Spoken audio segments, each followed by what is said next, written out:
안녕하세요. 오늘 여러분과 함께 좀 깊게 파고들어 볼 이야기는 바로 LG 에너지 솔루션입니다. 요즘 전기차 시장 좀 주춤하잖아요. 이런 상황에서 에너지 저장 장치, 그러니까 ESS 사업으로 뭔가 돌파구를 찾고 있다는 그런 분석 자료가 나왔습니다. 네.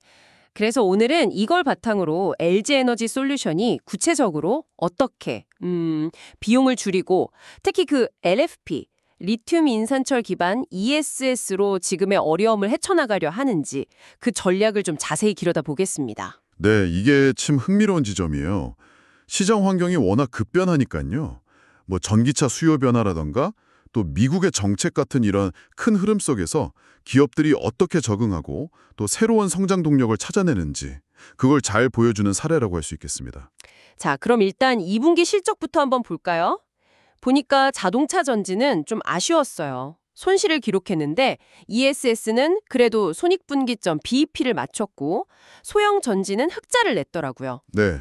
근데 여기서 정말 신기한 게 자동차 전지나 ESS나 둘 다 출하량은 줄었다는 거예요. 그런데도 이익은 개선됐다. 이게 어떻게 가능했던 걸까요? 아, 바로 그 부분이 이번 분석에서 좀 눈여겨볼 대목인데요.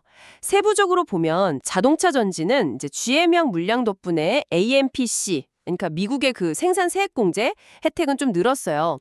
근데 반대로 유럽 쪽 고객사들이 중국산 배터리 비중을 늘리면서 전체 출하량은 좀 줄어든 거죠. 아, 유럽 쪽에서요? 네. 그리고 ESS도 북미향 LFP ESS 양산을 시작하긴 했지만 아무래도 그 중국산 ESS에 대한 미국 관세 영향 때문에 전체적인 물량은 감소했고요. 그런데도 수익성이 개선됐다는 건 결국 판매량 같은 외부 요인 말고 내부적으로 비용 관리를 굉장히 잘했다는 뜻입니다. 뭐랄까 허리띠를 졸라맨 거죠. 체질 개선이군요. 그렇죠. 어려운 환경 속에서도 이익을 낼 수 있는 그런 체력을 다졌다. 이렇게 볼 수 있습니다. 소형전지는 테슬라향 출하가 개선된 게 좀 긍정적이었고요. 그럼 3분기 전망은 어떤가요? 4분기에 이제 전기차 보조금이 종료되니까 그 전에 완성차 업체들이 재고 조정을 좀 할 거란 말이죠. 그러면 자동차 전지 출하량이나 AMPC 혜택도 다 줄어들 거라는 예측이 있던데요. 그럼 수익성을 어떻게 지키죠?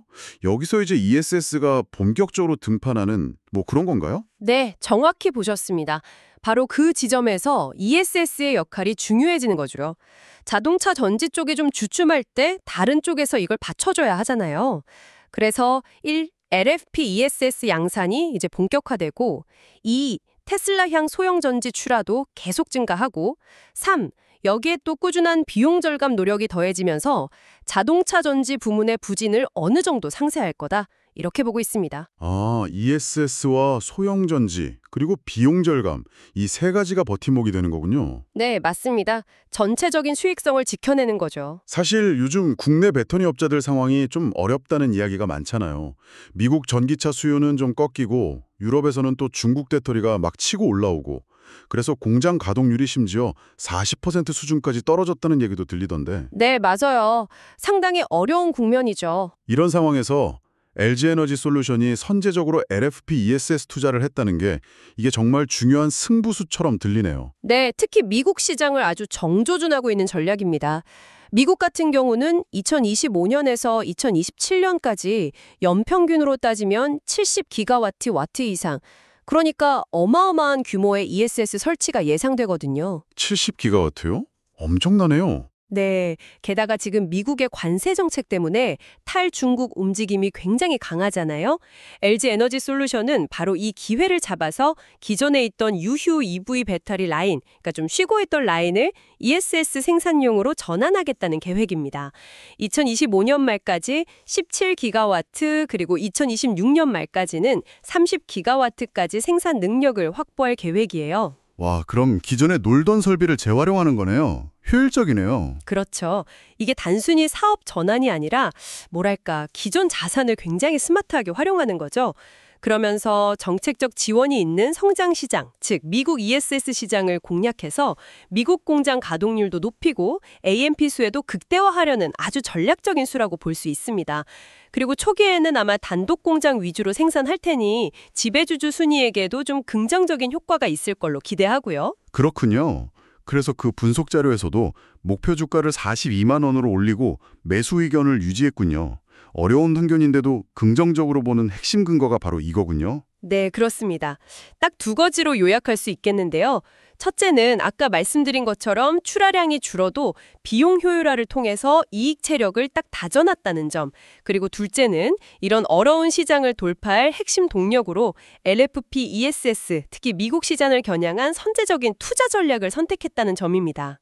비용 관리 능력과 미래 성장 동력 확보. 네, 물론 관세라던가 보조금 종료 같은 변수 때문에 전방 수요가 나빠질 우려는 여전히 남아있긴 합니다. 하지만 당분간은 이 ESS 부문의 성장 기대감에 좀 더 주목할 필요가 있다, 이런 분석인 거죠. 네, 정리를 해보면 LG 에너지 솔루션은 전기차 시장의 변동성에 대응하려고 일단 내부적으로 비용 구조를 탄탄하게 만들고 동시에 LFP 기술 기반의 ESS, 특히 미국 시장을 딱 정조준해서 적극적으로 돌파구를 찾고 있다. 이렇게 요약할 수 있겠네요. 맞습니다. 자, 그럼 이 모든 분석이 지금 듣고 계신 여러분께는 어떤 의미가 있을까요?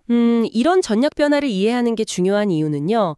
기업들이 정말 복잡하게 얽힌 글로벌 수요 변화, 또 LFP 같은 기술 트렌드, 그리고 각종 정책 환경에 어떻게 기민하게 적응해 나가는지를 아주 좋은 사례이기 때문입니다.